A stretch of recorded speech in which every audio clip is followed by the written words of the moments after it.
For those who've not met Tom yet, he is a multi-award winning author of several books for young readers.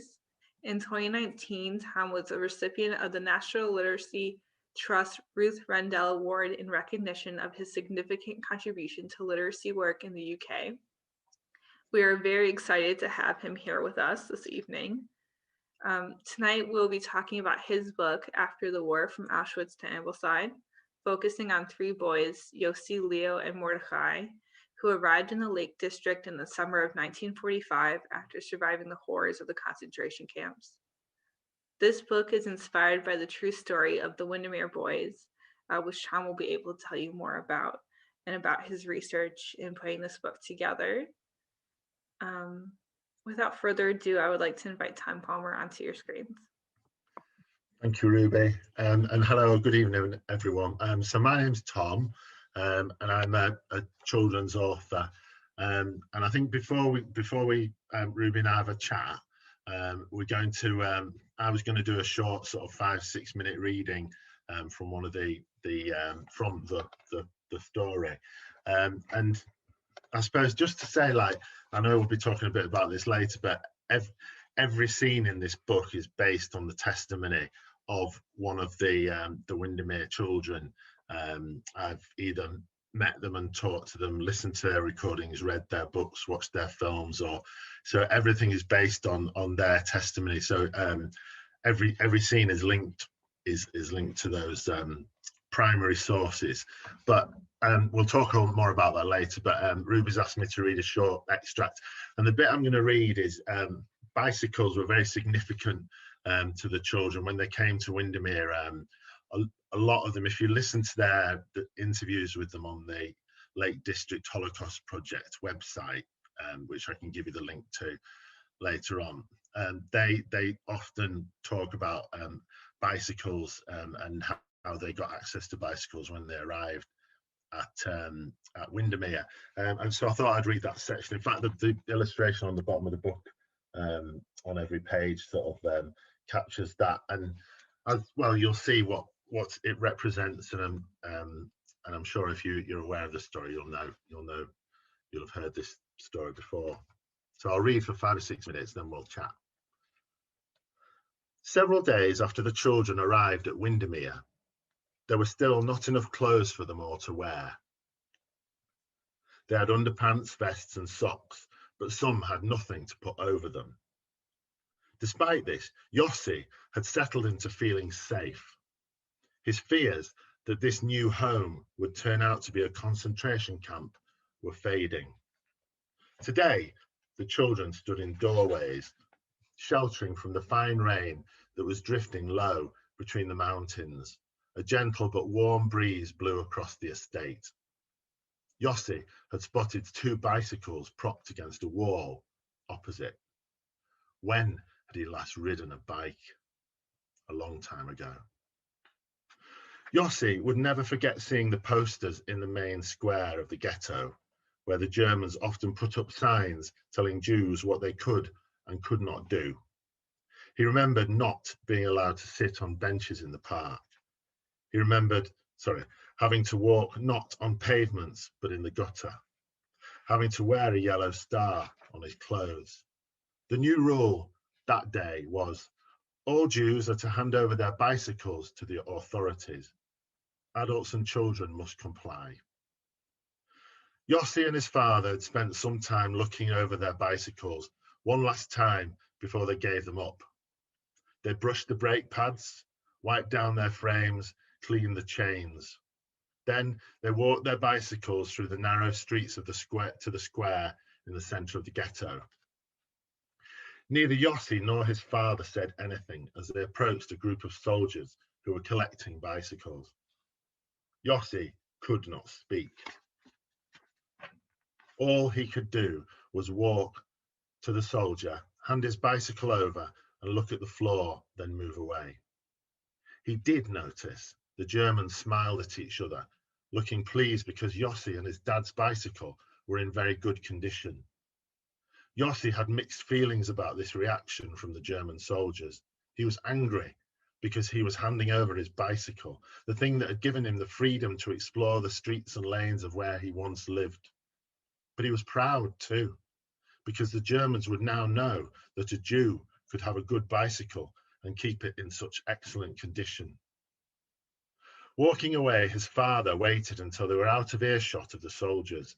Then he whispered, "One day you will ride a bicycle again, I promise you." Now Yossi looked at his two friends in the doorway, sheltering from the fine rain. That sudden memory of his bicycle being taken had allowed a flood of other images in, things he didn't want to remember. Yossi rubbed his face. He tried to fix on what his father had said to him, that one day he would ride a bicycle again. Today was the day that promise from his father could come true, even as his father wasn't here to share the experience. "Come on," Yossi urged, "the bicycles." "Don't we need proper clothes?" Mordecai complained.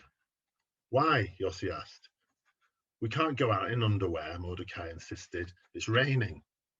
"It's warm rain," Yossi said, stepping out. "It's nice." No reply. Yossi eyed the two bicycles again, then walked into the rain. If he didn't do this, someone else would. "Yossi," Leo called out after him, "what's going on?" "I want to ride a bicycle," Yossi shouted. And now, as he heard his friends coming after him, Yossi climbed onto one of the bicycles. He smiled. It felt good. His two friends shared the other bicycle, Leo on the front, Mordecai at the back.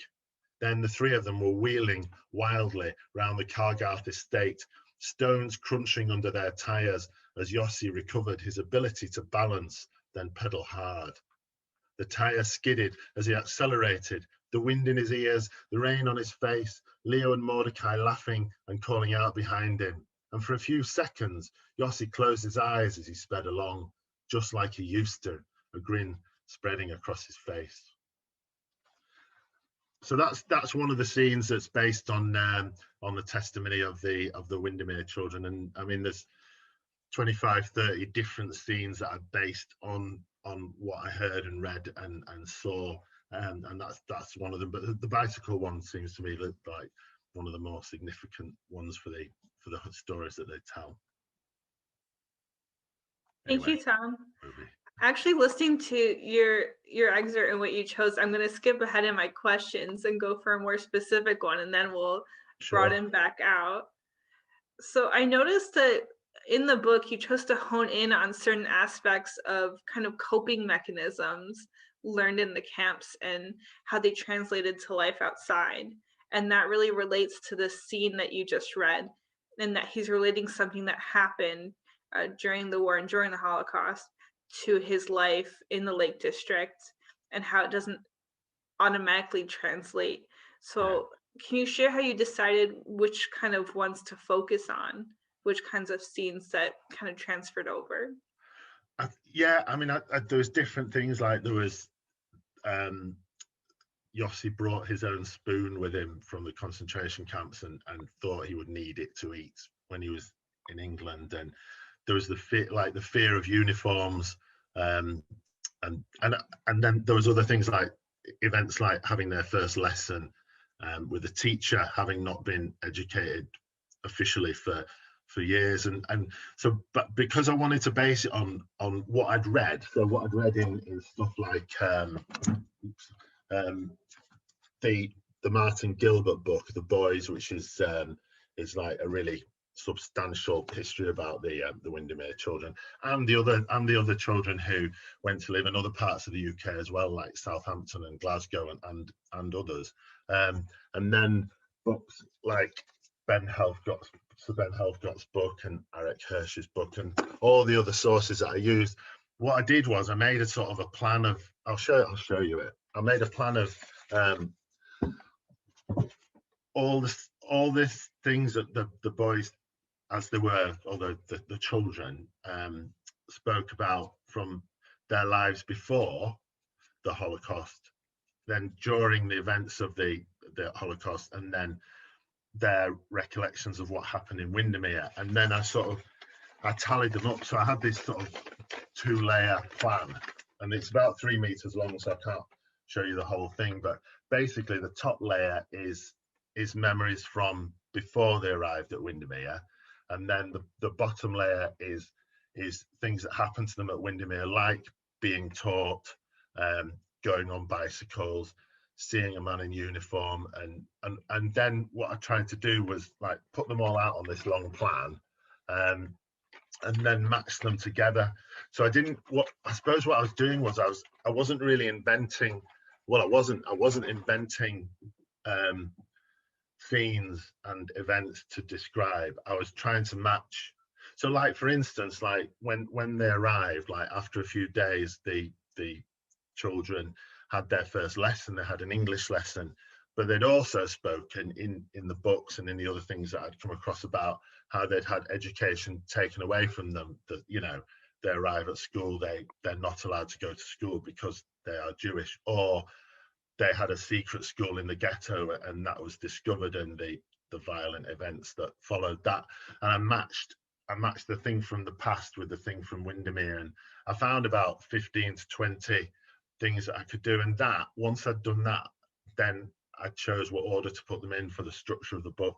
So really, I mean, you've identified like how the main way that I wrote the book was to choose their testimony of the two times and match them together, and then try to tell them in a way that would tell the two stories in a linear way, alongside each other, because it's the story about what happens to them in Windermere, but Yossi has repeated flashbacks, and sometimes you get the flashbacks of Leo and the other characters that sort of tell the story of before and during the Holocaust, and then afterwards, after the war. Does that make sense, Ruby? That did really resonate with me. Yeah. For those who haven't read it yet, in the opening kind of scenes, Yossi is in Windermere, but he's hiding all of these items that he just got under his pillow. And he's like just so adamant that nothing can be taken from him if it's underneath his pillow. So it's all these lessons learned in the camps that then just get translated and taken forward, like when they're in England. So yeah, it's really touching. Now I'll just rewind back to my first question, Okay. which is, can you give us a bit of your background for people here tonight who don't know your book so far, and how you came to write about this topic? Right. So I started off my career writing about sport, because I felt confident writing about sport. I would never have dreamed of writing about history because I didn't think that I could write history books, but I felt like I could do sport because I feel I know a lot about sport, and I feel confident I can articulate about it, I suppose. So I've written a lot of books to do with football, rugby, and one or two other sports. But then when I built my confidence up, I wanted to write about history. So my first history book was about real footballers who fought in the First World War. So, you know, England, Chelsea, Liverpool, Huddersfield players who ended up in the trenches, and that went well, and it gave me a lot of confidence. Then I wrote a book about a girl who was a runner, a modern day runner, who discovers that her great granddad was a trench runner in the First World War, so a communications runner in the First World War. And then I wanted to write about the Second World War, and so I wrote D-Day Dog, which is about a true story. I do tend to pick true stories. I'll pick true footballers and base it very much on what happened, and the diary and the testimony that you can get hold of. And it's the same with this book, with D-Day Dog. It's about Glenn, who was a parachuting dog. He took part in D-Day with Emil, his handler, and he was dropped in before the beach landings to help put guns and other things like bridges out of action. And so it's a true story, and that had gone well. I was kind of thinking about what to write next, and then my wife heard I think it was Open Country on the BBC. I believe you can still listen to it actually, about the Windermere Boys. I think it's called The Windermere Boys on Open Country, and it was a story of the Windermere children. And my wife said, "You've got to listen to this. This will be a really good topic to write about, because I know the Lake District well. living sort of that side of Yorkshire, and I'd already written one book set in the Lake District, and I listened to it, the program, and initially I didn't think it was right for me, because I really didn't think how on earth do you write about being a Holocaust survivor? How do you dare do that, frankly? But my wife was my wife believed in me. My wife said, well, you've written about, trench warfare, you've written about other things. And she did say, like, obviously you wouldn't be able to write it on your own. You'd need a lot of help and advice and guidance from Holocaust historians, and also like the original primary sources and testimonies. And then so in the end I went to meet someone called Trevor Avery, and he runs a project called the Lake District Holocaust Project, and he's set up a website, ldhp.org.uk,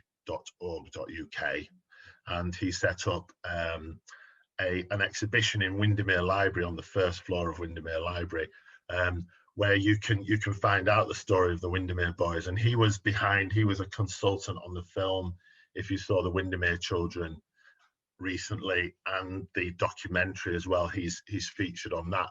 And I went to meet him just to talk to him about it, whether he thought I could write a story about it. And I met him a couple of times, and once he trusted me, and I think that was really important, because I think he's had experiences with people who've not use the story in a good way, or not wanted to use a story in a good way. Once he trusted me, he said, we would really like you to write a children's book about the Windermere children, because we want to tell this story to children. And he regularly, well, less so now, but regularly used to take some of the boys like Sir Ben Helfgott and Eric Hirsch and Marla Tribich into schools, and obviously that's happening less and less. And he wanted a book as a story that he could use in schools, because his purpose is to tell the story of the Holocaust and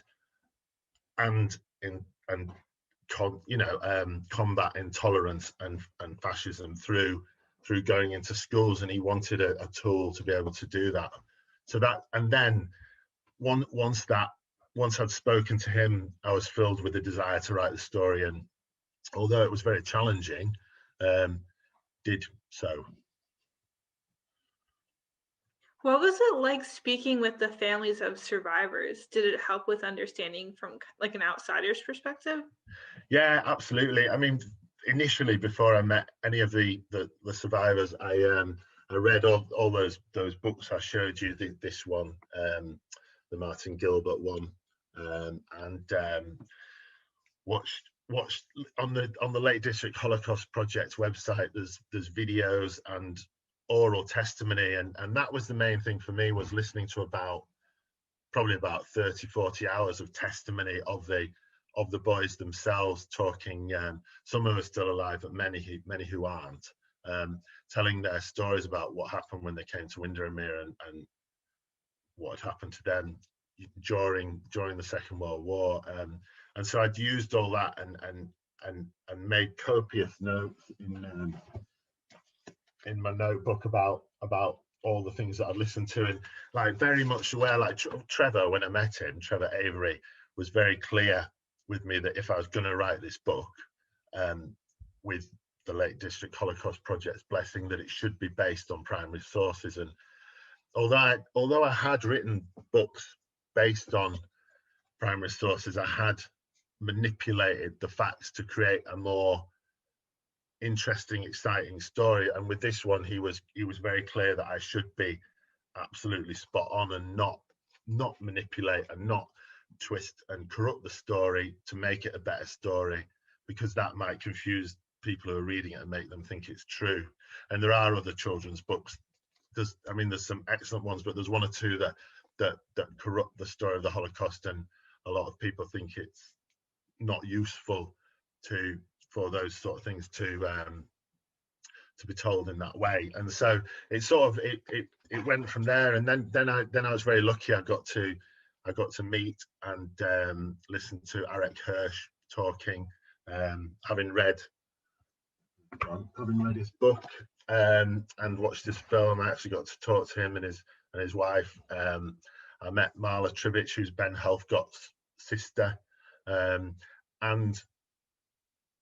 spoke to. And then once the first draft was done of the book, and Trevor had, well, no, it was about the 8th draft actually, but once we've actually got it done, and we felt comfortable with it, we then sent it to some of the survivors' families. So Robert Rinder's mother read it, and one or two others in the 45 AIDS Society read it and made some excellent comments about, you know, what should be in it and what shouldn't be in it. But mostly it was Trevor, really, because Trevor Avery, he knows, you know, he's very involved in with lots of these people and organizations, and he was you know, more of that. Could we have more of that? And then in my original draft, there were 3 scenes that he said you can't put them in, you've made them up, you know. And I had altered things, and he was very clear that he thought that everything, as I've already said a number of times, should be based on the actual testimony of the boys. And so I pared it down and took those scenes out. And overall, that was really useful. And I would never have dared or do the book, or even tried to start it or write it itself without his guidance, because I did feel like it was beyond me. But because I had his expertise, and because he trusted me, and because I knew that he was going to check everything and then show it to people who could make sure it wasn't offensive in any way or didn't corrupt the story in any way, then I felt like I was in the right place. And that was really good, and I learned a lot as a writer doing that. As a writer for young readers, was it difficult deciding what subject matter in the book was maybe too explicit for young readers? Yes, I mean, it was. And I mean, first of all, I worked with Trevor, and then I have friends who are teachers, who I showed it to, and they guided me. I also had my automatic. I've got a daughter, she's 17 now, but you know, I remember when she was 10, 11 years old, and what I thought was appropriate and what was not. But then what we decided to do was we went to a school, so very near sort of Lake Windermere, there's a place which I'm sure many of you have been to called Grasmere, and we went to Grasmere Primary School, and Trevor and I met the year 6s, so that's the sort of late 10s and 11-year-olds, and they we showed them the manuscripts, and the teachers read it with them. So we had 2 teachers and a class and about a group of 10 children, and they gave us feedback on what they thought, what they liked, what they liked about the story, what they didn't like about the story, also what they found too much, but also what they wanted more of. And that had quite a big impact on the book, in that they were very they didn't want to be emotionally manipulated through narrative tricks and techniques. They wanted the facts. They wanted to understand in an appropriate way for their age group what they wanted to understand, what a ghetto was, what a death march was. They wanted to understand to an extent what a concentration camp was, and what they wanted to understand, like the stages of what the Germans did during the Holocaust to the Jewish people. And they wanted to understand how the children then came to come to England as refugees.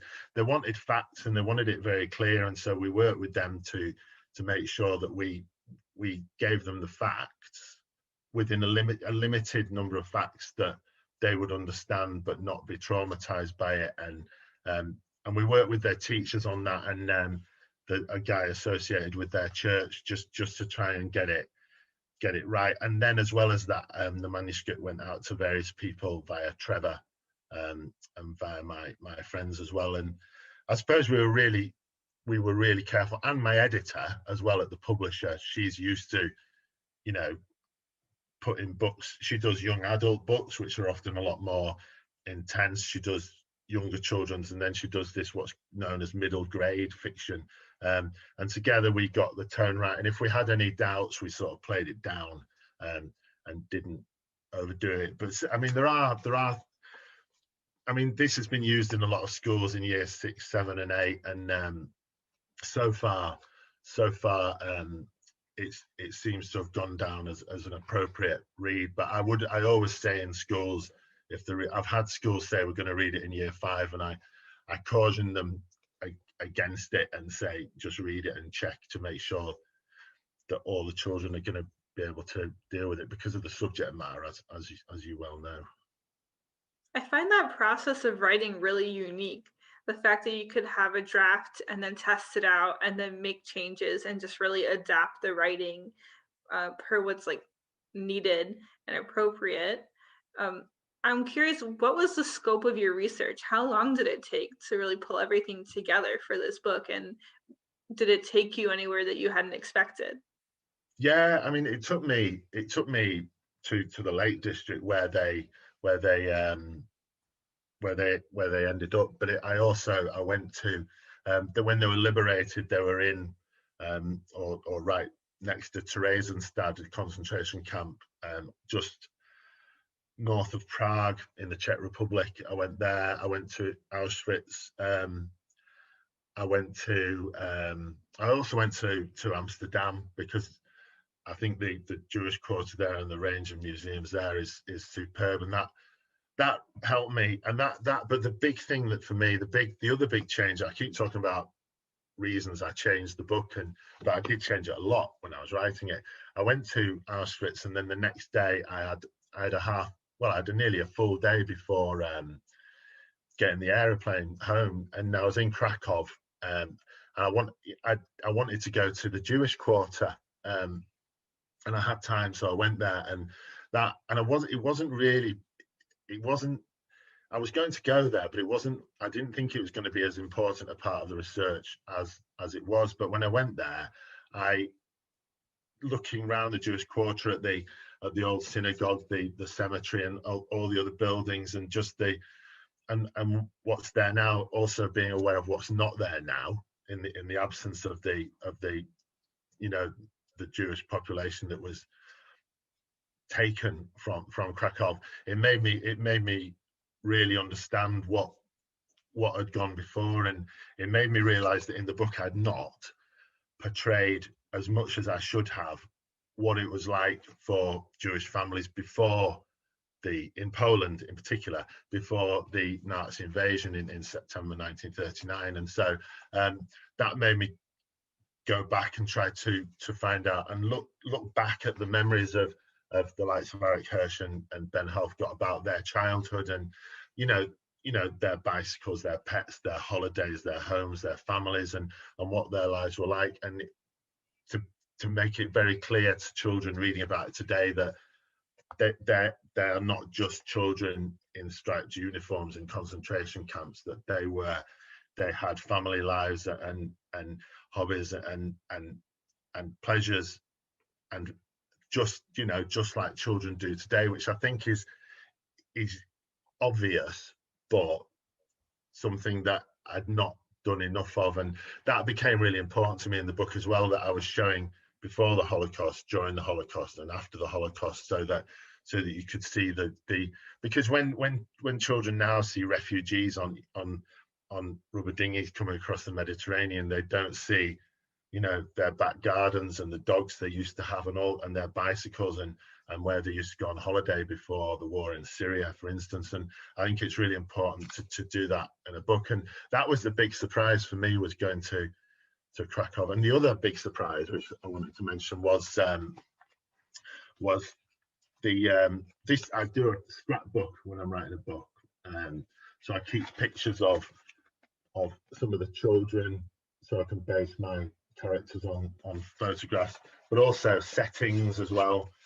Some of the buildings that were in the area where they went to live, and also maps as well. So I have maps of the area, and that really helps me write the story. But I was at the Eric Hirsch talk, the first talk I went to, and I was very lucky to be sat next to this lady, and she's called Joyce, and you might recognise her name, Ruby, having read the book. But this is Joyce when she lived on the Calgarth estate where the children came to live. That's Joyce there with her dog Spot, and they become characters in my story, and they told me a lot about how the children were welcomed. The Calgarth estate, which looked when the children came, they came from Theresienstadt to England, and they came to live here. So this was like a temporary housing estate right on the banks of Lake Windermere, really absolutely right on the banks. And it was a temporary accommodation built for the engineers who were building the flying aeroplanes, and the flying aeroplanes were built and designed on Windermere as England's biggest body of inland water, and the Sunderland aircraft were built there. But once the war was over, all those engineers went home. So they went home to places like a lot of them came from Rochester in Kent, and they went home. So there was a lot of spare accommodation, which when the World Jewish Relief, who brought the children over, were looking for accommodation, they found there was a lot of spare accommodation for people to live in, and that's where they brought 300 of the child Holocaust survivors. And but also there were families there from bombed out houses in Liverpool and Manchester and other places,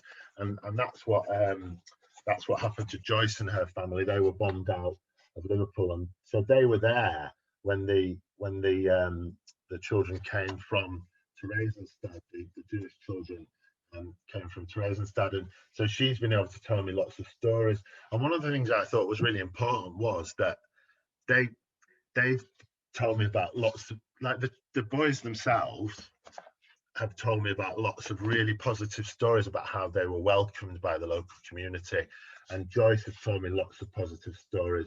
I mean, there were negative stories, and some of them were covered in the film, The Windermere Children, if you saw it, but there were a lot of, there was a really, really strong bond between the children. Well, they all speak about it, the children and the locals, who were not really local to Cumbria. They were people who'd been moved there from the big northern cities because they'd been bombed out, and that the things they used to look after, they spent a lot of time looking after and caring for the children during their 4 or 5 months when they were staying by Lake Windermere. And I felt it was really important to portray that positively, because I feel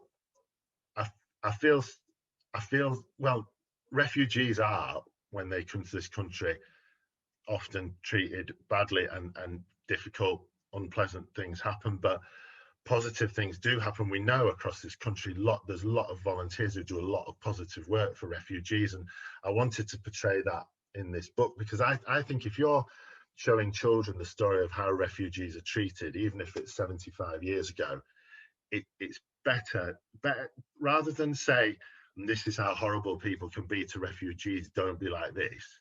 It's much better to show, like, the positive things that the local community did to look after them, and model good behavior towards refugees. And that was a really important part of writing the book for me as well, because I know dozens of stories about how these children, when they arrived, were treated in such a lovely way by the locals, that I wanted to include that in the story. And that surprised me as well while I was writing it. But you make those decisions as you go along. It made me think, when I was reading the book, there's a real tension that you feel, that the kids were feeling, like, post-trauma, and that could come from worrying that they're not going to have food.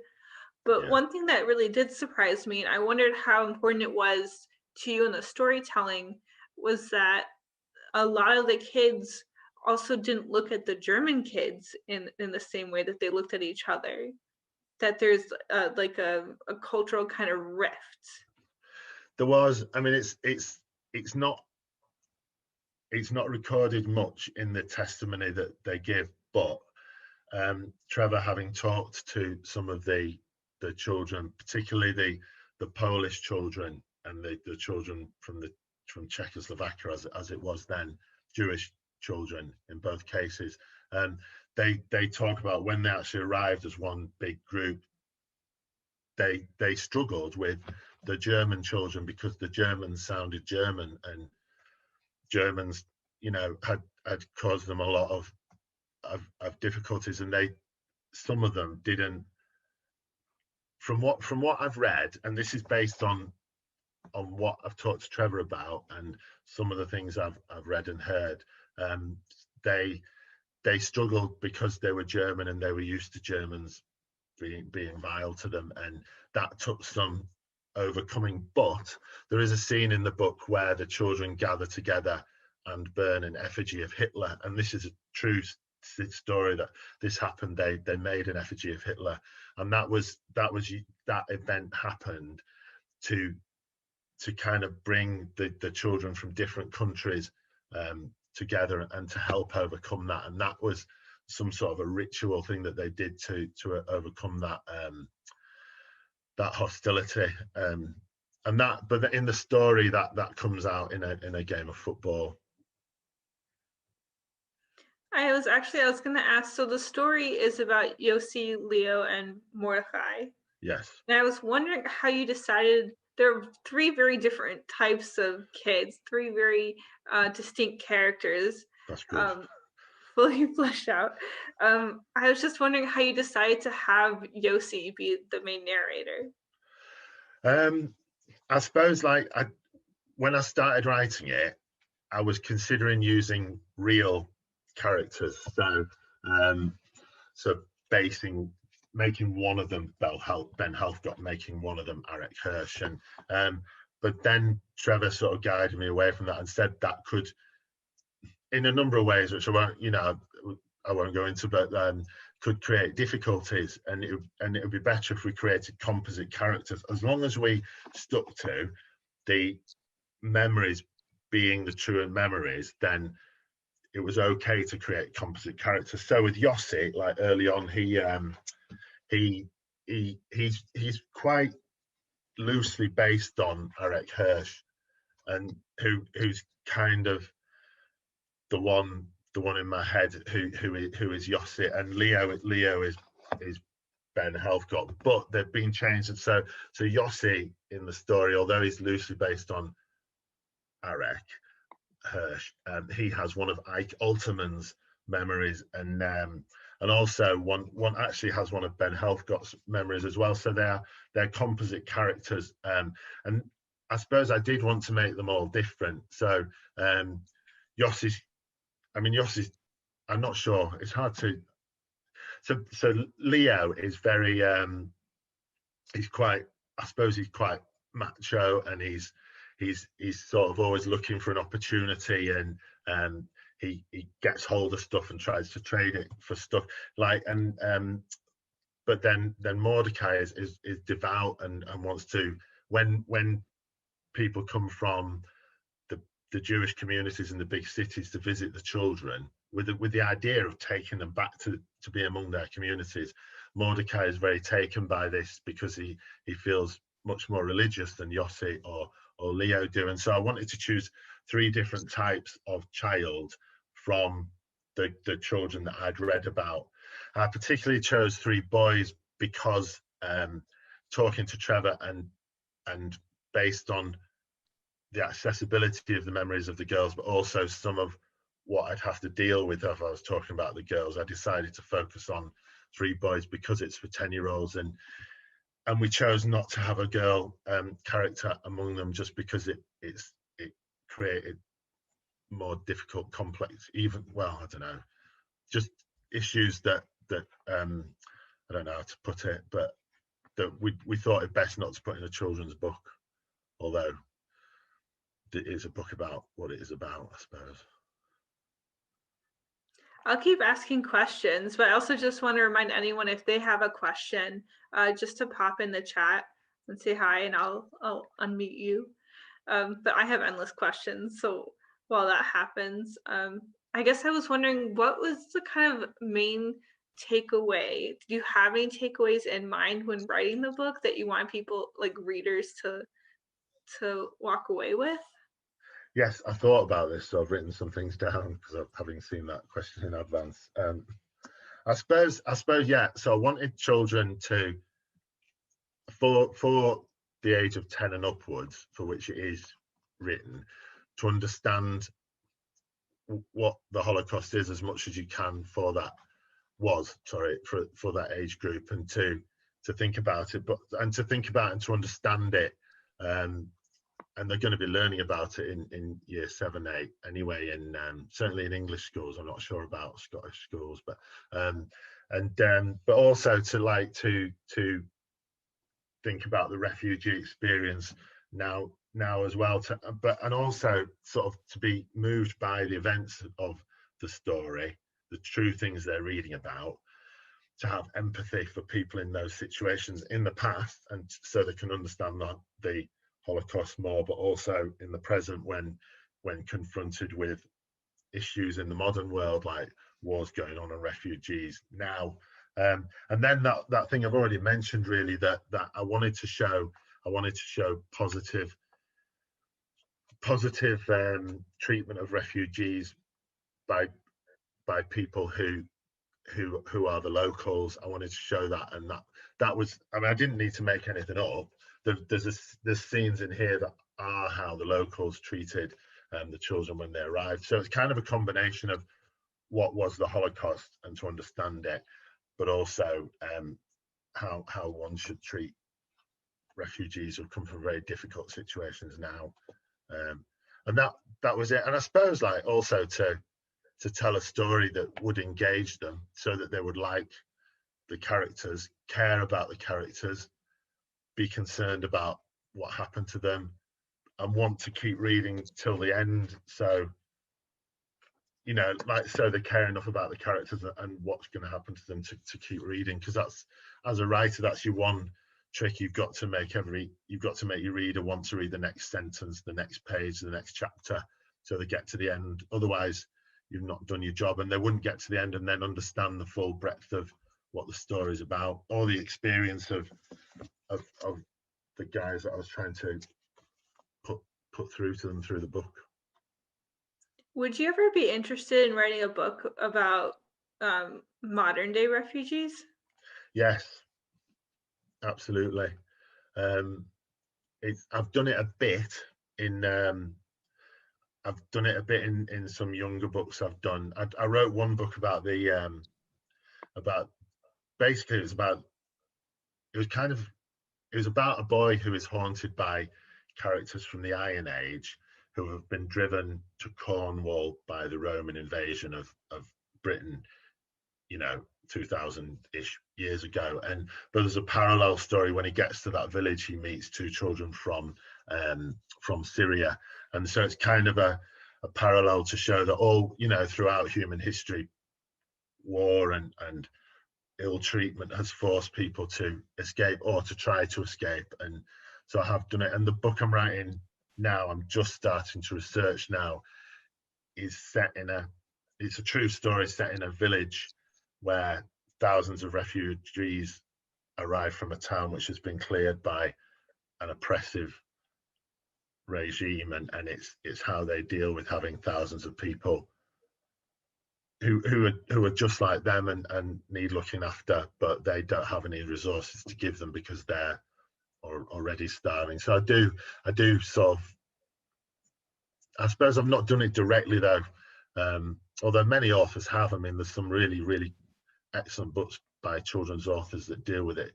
more directly. Elizabeth Laird, for one. I mean, she's a Scottish author, isn't she? I think, but she's excellent. She's done a lot of research by going to the places where the refugee children have come from and understanding it in depth. I feel like I've been quizzing you for an hour, so I have one final question. Good questions, though. Thank you. Just very curious about, what was the most surprising aspect for you over this whole process of researching and writing? Was it that you started your writing approach in a certain way, and the more you researched, it turned into a different type of story? Like, what was the biggest surprise for you? apart from, I mean, I suppose a big surprise was going to Krakow, and that sort of made me realise what I had to do. But I suppose the big one for me was I'd already written more history books, and but to writing about the Holocaust, that you have to be really careful to write it in a certain way, and that I needed the guidance of more than one Holocaust historians or people with experience in trying to tell these stories to the next generations, and that if you don't get it right, you can get it really badly wrong. And particularly that the issue which just didn't occur to me at all, even though I've been aware of it, but the Holocaust denial, and that the fact that if I didn't tell this and base everything on a source that can be traced. So if someone came to me and said, this scene, did that really happen? And well, yeah, listen to so-and-so talking about his experience, or read so-and-so telling her experience, that if I don't get it right, and if I make something up which isn't grounded in something that really did happen, then a Holocaust denier might, and probably will jump on it. And I have had emails and messages on my YouTube channel telling me how I've bought into this absurd conspiracy, etc., etc. But no one's actually challenged me on specific things, and I tend to report and block those things when they happen. But it will happen one day, and I don't say I look forward to it, but I will be equipped with my notebook to say, well, actually, that comes from this, and you can listen to it here. And that really surprised me. I had absolutely no idea. And now as I write about history on other issues, that's one big lesson I've learned, that from writing about the Holocaust, Definitely, that the facts are very important. Yeah. And there's like a responsibility to it. Yeah. We had a question come in. It's very specific. But in your research, had you come across a place outside of Penzance who looked after refugee children in a school there? No, that would be very interesting to hear about. All right, that's the quick answer. Yeah. All right, yeah. Sorry, did I cut you off? No, not at all. Okay. I don't think we have any more questions, unless I'm being presumptuous. But this is around the time. So first, I'd like everyone who's on screen to please give a silent clap for Tom. This was amazing. Thank you so much. Thank you. Thanks for the opportunity for talking about it. Thank you. It's been a real treat for everyone. So thank you for joining us. If you'd like to learn more about or purchase this book, you can find more information as well on resources and videos that Tom has put together while researching for this book. And I'll just pop the link into the chat. I do recommend all the YouTube videos and all the exhibits and things like that this book has been a part of. Tom, do you have anything else to add? Yeah, I've just popped up a web address, the Lake District Holocaust Project website address there, and that's where I drew a lot of my sources from, and you can listen to interviews with several of the Windermere children and the locals who are there as well, if you want a bit of background. And if you're ever in at Windermere, once things have opened up a bit more, the exhibition above the library on the first floor is really worth a visit as well. But thank you for having me on. It's been really good to talk about the book, and thanks for your excellent questions. Thank you for putting up with my quizzing.